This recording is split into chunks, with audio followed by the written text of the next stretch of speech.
जय संविधान, जय भीम, महात्मा गांधी की जय, गोडसे मुर्दाबाद। ये तो मैं पहले आप लोगों को बता चुका हूं, निवेदन कर चुका हूं कि हमारा 4 PM जो नेशनल चैनल है उसे सरकार ने बंद कर दिया है। तो हम लोगों के वीडियो अब आपको रीजनल चैनल में मिलेंगे। 4 PM के 4 PM उत्तर प्रदेश, मध्य प्रदेश, राजस्थान, गुजरात, कहीं भी, महाराष्ट्र, कहीं मिलेंगे और ज्यादातर चांस है कि 4 PM उत्तर प्रदेश में मिलेंगे। तो चलिए, ये एक ऐसी घटना है, हम लोगों को आदत है, 74 76 में भी हमने इंदिरा जी के साथ देखा था और अब फिर देख रहे हैं। चलिए, वो तो अब जो होगा देखा जाएगा, लेकिन हम लोग अपने देश के प्रति जो हमारा कर्तव्य है उसका निर्वहन करते रहेंगे। लोकतंत्र और संविधान को बचाने के लिए जो हमसे अपेक्षा की है देश ने हमारी मातृभूमि में, उससे हम करते रहेंगे। लेकिन आज जो एक मुद्दा आया है, वो मुद्दा है, बहुत बड़ा मुद्दा है, कि जो ये पहलगांव की घटना हुई है, इस पर राहुल गांधी ने एक पत्र लिखा है और उसमें यह मांग की है कि विशेष सत्र बुलाया जाए और उस विशेष सत्र के अंदर ये सारे डिस्कशंस हों कि पहलगांव के बारे में भारत की नीति क्या हो, दिशा निर्देश क्या हो, और उस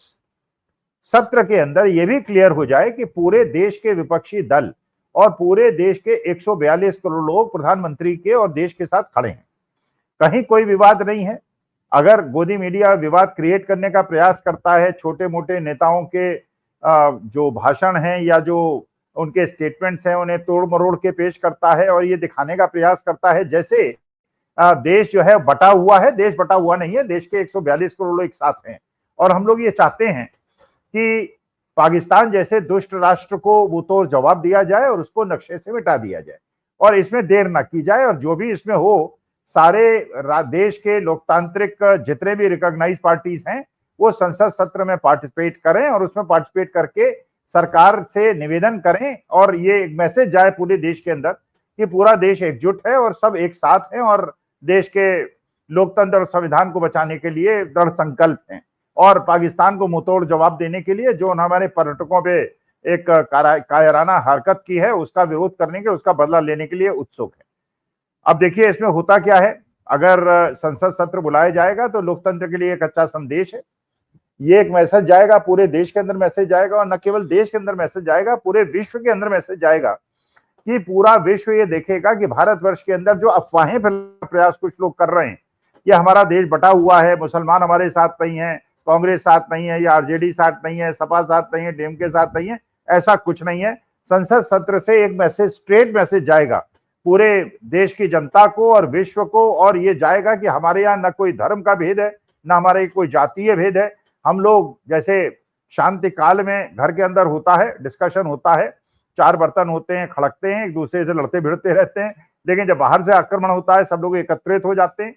और ये चीज आपने देखी होगी, सन 62 का युद्ध देखा, 65 का देखा, 71 का देखा, कारगिल का देखा। जब भी संकट काल हमारे देश के अंदर आया है पूरा देश एकजुट हुआ है और इस बार भी बिल्कुल एकजुट है। तो संसद सत्र का बुलाया जाना, क्योंकि आपको याद है जब 1962 के अंदर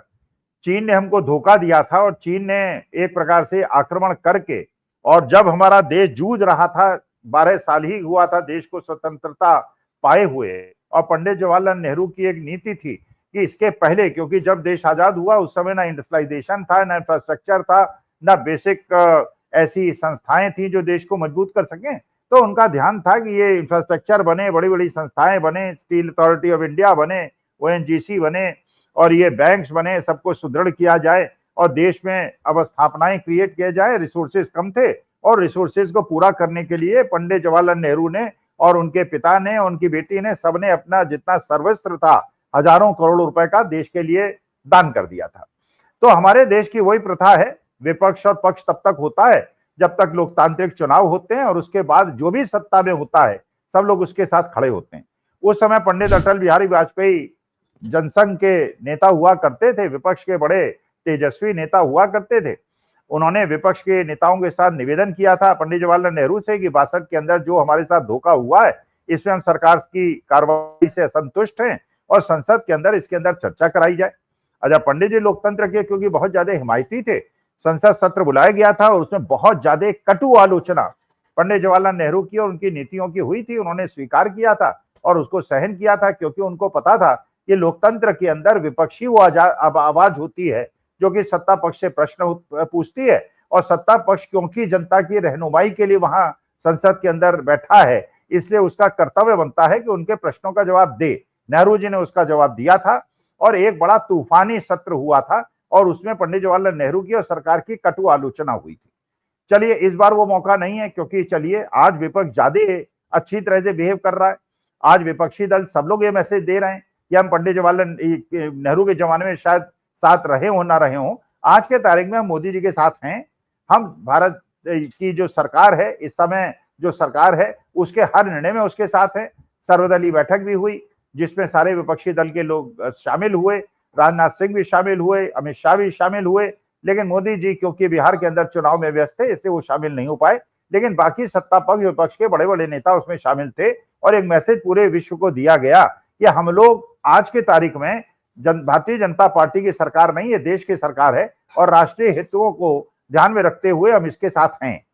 अब सवाल यह है कि ये संसद सत्र अगर बुलाया जाएगा और उसके अंदर ये रूपरेखा तैयार की जाएगी और सरकार की एक सामूहिक जिम्मेदारी, विपक्ष की सामूहिक जिम्मेदारी निश्चित होगी, जिसमें हम ये भी देख पाएंगे देश के लोग कि क्या जो विपक्षी दल के बाद में बातें कही जा रही हैं कि वो सरकार का समर्थन नहीं कर रहे हैं, क्योंकि संसद की कार्रवाई पूरा देश देखेगा, लाइव देखेगा, उनके एक एक भाषण को नोट करेगा, एक एक उनके शब्दों को नोट करेगा, तो हम ये देखेंगे कि आपस में लड़ने में व्यस्त हैं कि पूरा देश एकजुट होकर, क्योंकि देश तो एकजुट है, देश के कश्मीरी भी एकजुट है, पूरे देश के अलग अलग भागों के लोग जाति और धर्म से ऊपर उठकर एकजुट हैं। हम ये देखना चाहते हैं कि सत्ता पक्ष और विपक्ष लोग एक परिवार की तरह एकजुटता से इस चीज का सामना करें और उसके लिए जो भी करना पड़े वो करें। अब ये अगर सदन अगर विशेष सत्र बुलाया जाएगा तो इससे एक मैसेज जाएगा, अच्छा मैसेज जाएगा। अगर सत्र नहीं बुलाया जाएगा तो जरूर एक प्रश्न उठाएगा जनता के दिमाग में और सबके दिमाग में प्रश्न उठाएगा कि अगर 1962 के युद्ध के बाद अगर पंडित जवाहरलाल नेहरू सत्र बुला सकते हैं और उसमें ओपन डिस्कशन हो सकता है, तो आज ये विशेष परिस्थिति है, ऐसी विशेष परिस्थिति है कि पुलवामा के अंदर 44 जवानों की हत्या के बाद भी सत्र बुलाने की मांग नहीं हुई। उस समय चलिए पहली घटना थी, उसके पहले चलिए और भी घटनाएं हुई थी, लेकिन अब ये पहलगांव के अंदर जो घटना हुई है और जिस प्रकार से निहत्थे लोगों की हत्या हुई है, उसके बाद अगर संसद सत्र नहीं बुलाया जाएगा तो जनता के दिमाग में ये प्रश्न तो अवश्य उठेगा कि ऐसा क्यों हुआ, सत्र क्यों नहीं बुलाया गया और सत्र को न बुलाकर पूरे विश्व को, देश को एक पॉजिटिव मैसेज क्यों नहीं दिया गया। तो हम तो ये मांग करते हैं, देश के यशस्वी प्रधानमंत्री मोदी जी से मांग करते हैं, सत्ता पक्ष से मांग करते हैं कि राहुल गांधी ने जो उनको पत्र लिखा है उस पत्र को स्वीकार करें और पत्र को स्वीकार के सदन की कार्यवाही हो और जिसके अंदर हम लोग हर नेता के विचार सुने, चाहे वो 96 घंटे तक चर्चा चले, 5 दिन का सत्र हो या 6 दिन का सत्र हो, एक एक व्यक्ति को बोलने का मौका मिले, लाइव सेशन हो, पूरा देश देखे, विश्व देखे ये भारत एकजुट खड़ा है और हमारे अंदर कोई भेद नहीं है, कोई मतभेद नहीं है जैसा कुछ लोग क्रिएट करने का प्रयास कर रहे हैं। We are united and the country stands united at the hour of crisis. नमस्कार, धन्यवाद और प्रणाम।